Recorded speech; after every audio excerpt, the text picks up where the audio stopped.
Halo anak-anak, bagaimana kabarnya? Semoga semua dalam keadaan sehat. Saat ini kita akan belajar pendidikan agama Katolik materi gereja. Anak-anak diharapkan memahami tugas dan sifat gereja. Sebelum memulai pelajaran, marilah kita berdoa.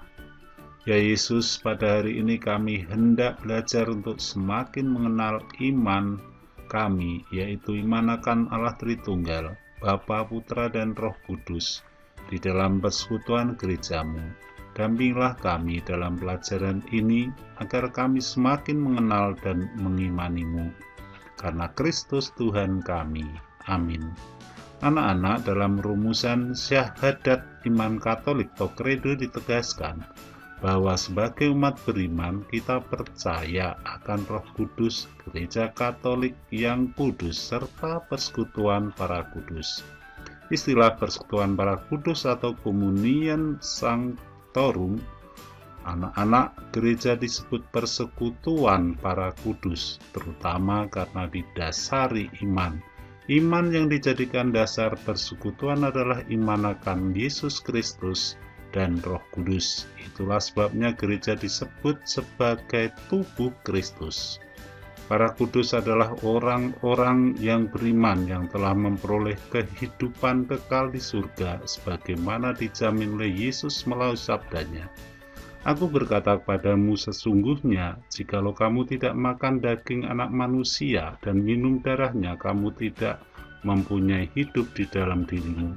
Barang siapa makan dagingku dan minum darahku, ia mempunyai hidup yang kekal, dan aku akan membangkitkan dia pada akhir zaman. Persekutuan para kudus adalah himpunan orang-orang yang semasa hidupnya menunjukkan nilai-nilai iman kesucian dan menyerahkan seluruh hidupnya untuk kemuliaan Allah. Dalam Yohanes 6:51, syarat untuk memperoleh hidup yang kekal adalah makan roti dari surga. Yang dimaksud di sini bahwa orang yang akan mulai hidup kekal, maka ia harus makan dagingku dan minum darahku. Makanan jasmani memang perlu untuk hidup, tetapi makanan yang diperlukan untuk memperoleh kehidupan kekal adalah melakukan kehendak Allah.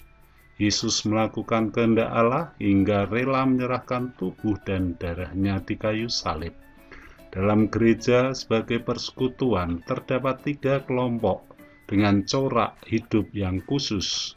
Kelompok hierarki terdiri dari Dewan para Uskup dengan Paus sebagai kepala dan para imam serta diakon sebagai pembantu uskup.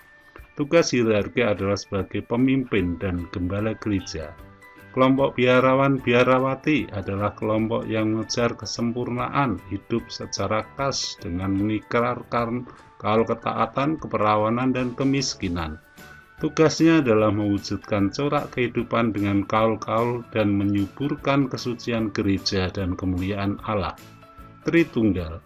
Kelompok kaum awam adalah semua orang beriman Kristen yang tidak termasuk dalam golongan tertahbis dan bukan biarawan-biarawati.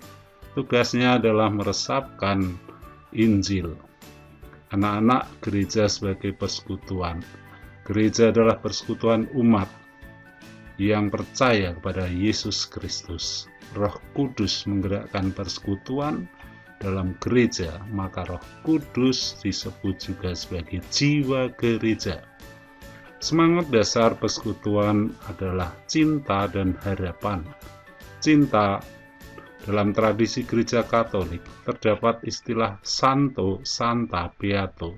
Istilah tersebut merupakan penghormatan kepada orang-orang tersebut karena kesucian imannya, jasa serta pengorbanannya.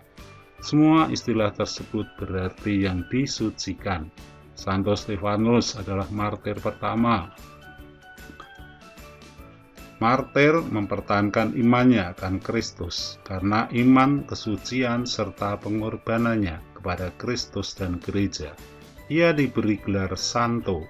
Kisah Santo Stefanus juga menunjukkan sifat kudus gereja, yang berarti bahwa bukan hanya mereka yang masih mengembara di dunia, melainkan mereka yang telah berada di surga karena kekudusan yang telah mereka perjuangkan selama masa hidup di dunia, sekaligus bagi kasih Kristus. Tradisi dan gereja tentang persekutuan para kudus meliputi doa-doa dan perayaan Ekaristi, hari-hari khusus, nama baptis. Doa-doa adalah perayaan iman Katolik.